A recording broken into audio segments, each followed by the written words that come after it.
Hi guys, this is the Mac. We are on the biggest climb of the Transbaviaans. This is the Transbaviaans podcast. I'm Zane Schmahl and I'm joined by Harald, and we're trying to keep our voices good. But this is episode 7 of the Trans Talk podcast. And Harald, how's this incline feeling on Mac at the moment? Yeah, I think the good thing is we haven't done the distance yet today. We haven't done the 140 k's to get here, 130 k's. But the gradient here is probably about a good 10-12% already.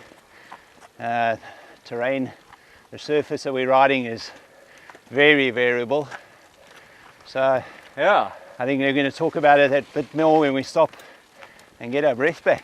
exactly. We'll talk about these concrete strips that we're actually on now. So we're going to go find a spot where we can talk better and bring you this episode of the Trans Talk podcast. See you now. See you back.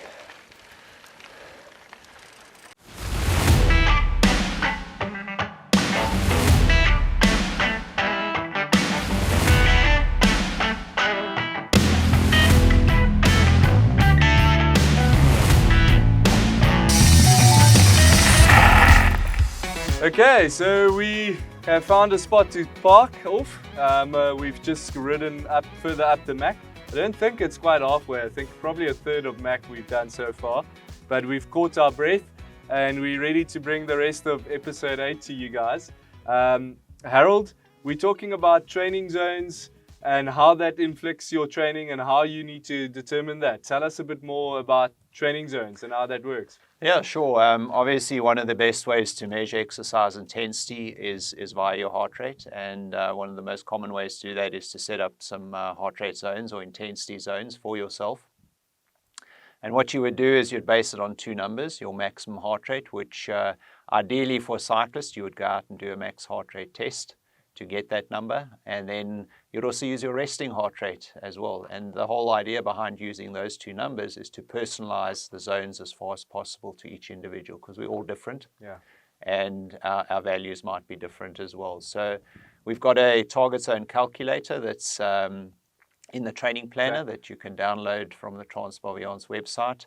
So once you have those two numbers, you plug in those two numbers, and via this Carbonen equation, it'll calculate your heart rate zones for you, and then you can go out and train. And typically most of your training, as everyone will see on the planner, is focused in zones 2 and 3.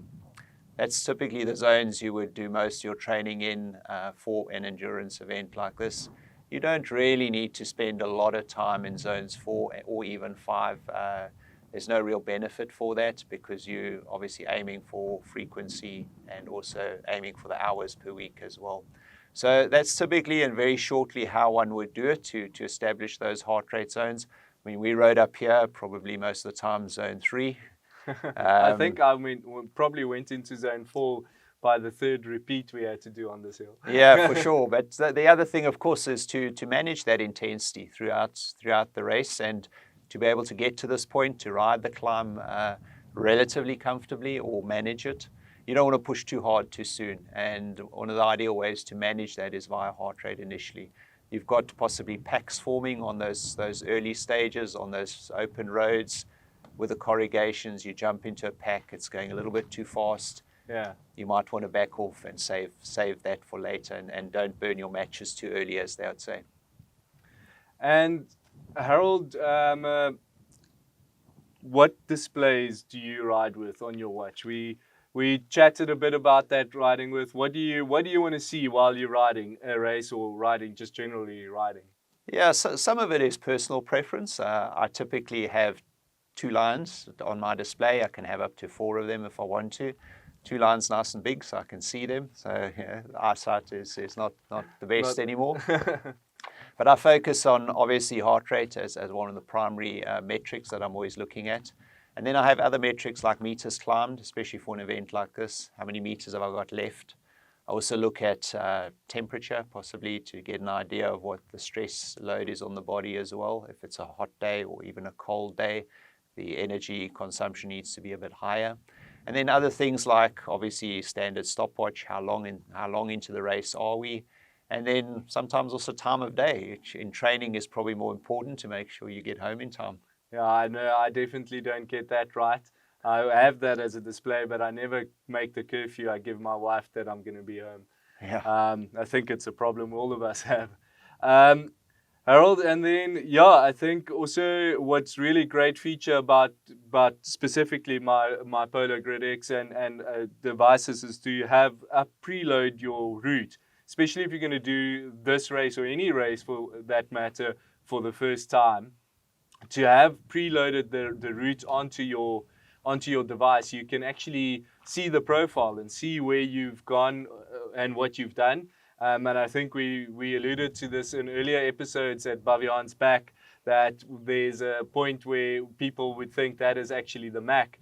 And if you have that profile, you can actually see that you're not nowhere close to the Mac yet. It's still coming.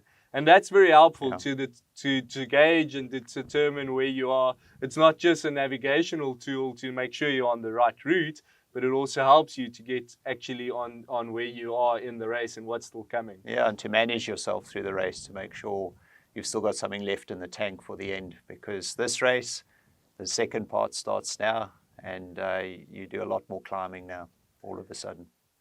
These things here in front of us are the concrete strips. You would have seen some of it as we climbed up now and started our episode. They're quite an interesting thing. I think the varied terrain in this event makes it quite challenging to ride. You start up in Willamore with big gravel roads. They deteriorate into some corrugation, and it turns. Some years we've got better, and some years we've got less corrugation. And then you go into the nature reserve where it's rocks and quite gnarly terrain to ride, rutted descents. I must say I do love the descents riding through the Baviaanskloof. They're really good and fun and fast to ride. And then you get these concrete strips that you go through, and it's quite a difficult thing to navigate. Most of you will ride this at night. There will be other cyclists on the route. A lot of people may be walking. And to figure out how to pick your lines and do that. I don't know if you can really train these specific concrete strips in your preparation, but it is something to keep in mind, to know that it is coming on the Mac. And then from there, you go through the never ender is normally quite smooth, unless there's some mud on it, like we've seen in the past. And then the railway line, it's always a bit of a curveball at the finish with some single track. You do about 225 Ks of open gravel roads, and then you finish with the only single track in the race. But it's a fun single track. Yeah, obviously one of the considerations with the variable terrain is gearing on your bike.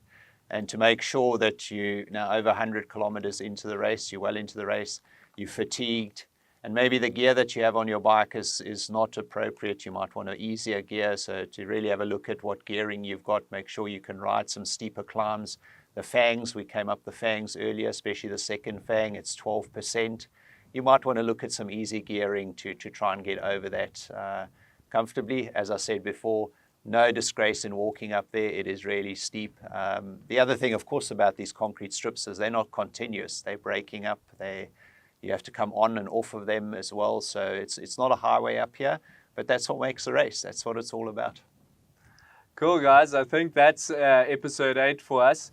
We are on the Mac. Which way are we going, Harold? Are we going that way or this way now? Let's go back down. You want to go down, not up. Harold by the way, just popped a goo before we started this episode. So I don't know why he doesn't want to go up. He wants to go down.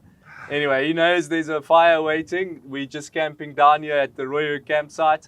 And we'll catch you on the next episode. Cheers. Cheers.